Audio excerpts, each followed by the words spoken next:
Okay, మన financial వెల్నెస్కు help అయ్యే ఒక సింపుల్ హ్యాబిట్ గురించి మాట్లాడుకుందాం. మనం కొత్త ఫోన్లు, కార్ల కోసం చూస్తాం గదా! మరి మన హెల్త్ ఇన్సూరెన్స్ సంగతేంటి? లైఫ్లో ప్రతీదీ అప్గ్రేడ్ అవ్వాలనుకుంటాం.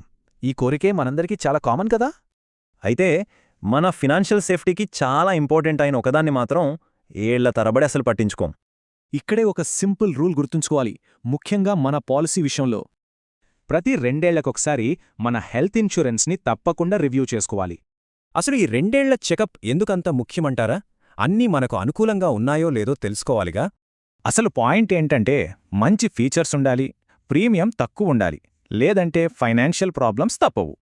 చూడండి, పట్టించుకోకుండా వదిలేసిన పాలసీ చివరికి పెద్ద ఫైనాన్షియల్ బర్డన్గా మారే ప్రమాదముంది.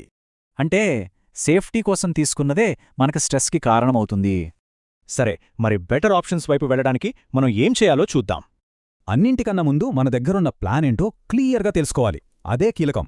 ఫైనల్గా మనల్ని మనం వేసుకోవాల్సిన ప్రశ్న ఒక్కటే: మన ప్రస్తుత ప్లాన్ ఇప్పటి అవసరాలకు సరిపోతుందా?